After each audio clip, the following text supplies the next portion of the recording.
Hey everyone, welcome back to the channel. James Sharmack here. So we are looking at a brand new Godzilla figure. I have literally been waiting months and months and months. I ordered this May 2025.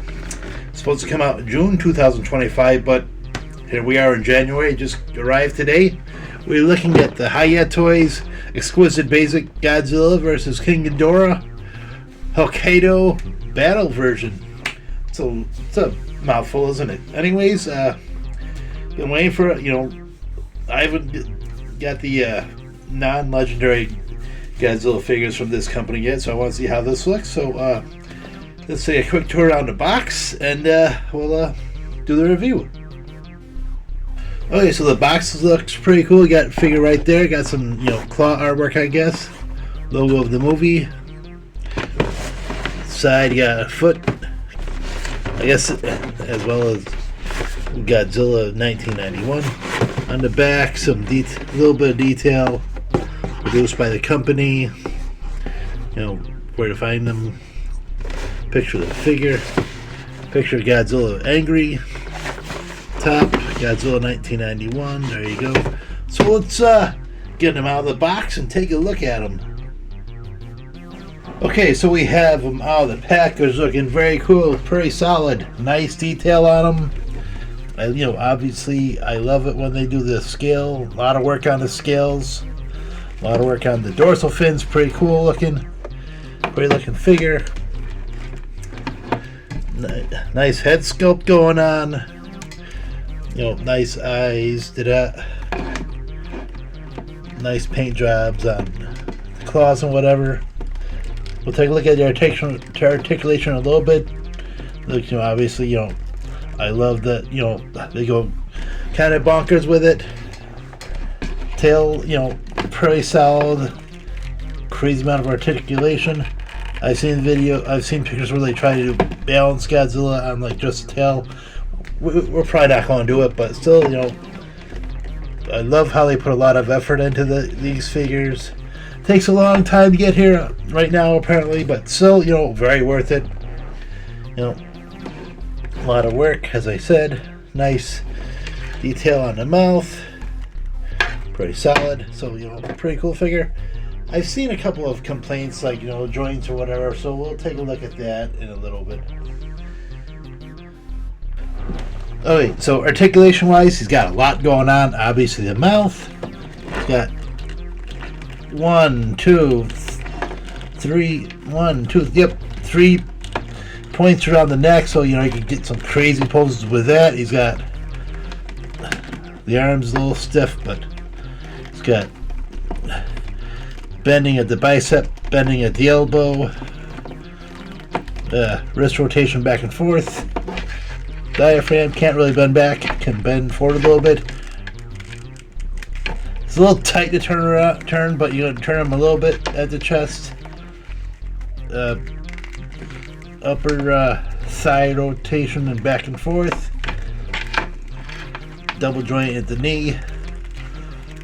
Ankle pivoting back and forth. And a lot of articulation to tail. A lot. That's pretty. I wouldn't say it's donkulous, but kind of I love it when you do that kind of pose with a tail. That's awesome.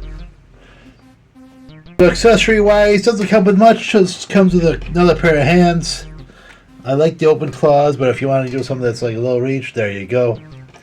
So yeah, pretty solid. I mean, I'd like to see what they can do with a atomic breath effect, but I'm not begging. And just for a size comparison, I grabbed the NECA Godzilla vs. Space Godzilla. And, they're... for some reason, I thought the Hiya was supposed to be a little bit bigger than the NECAs, but they look like they're pretty close to the same scale where you can, actually integrate it into the collection and it looks seamless. And just to go the other way, I pulled out the Godzilla vs. Biollante from Super 7, the Ultimates. Obviously it's taller, but I'm pretty sure I prefer the Hiyas, just because I like articulation a bit more than I do I mean, I'm not saying Super 7s are bad figures, but I could, they could do a little bit more for what they charge, I think. But that's just what I think. So I'm very pleased with this figure. Bought him, like I said, pre-ordered him last May.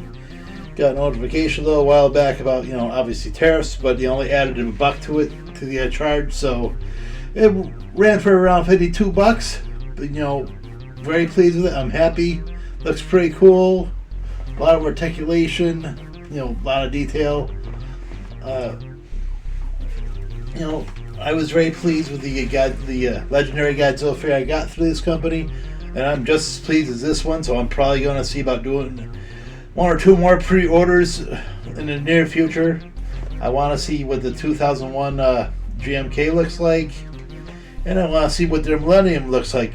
But not to mention, I also pre-ordered their Burning Godzilla. That's going to cost a little bit more, but I want to see what they can do with it. But awesome looking figure. I didn't mean to hit the camera. So I bought this off of Big Bad Toy Store, so that's there.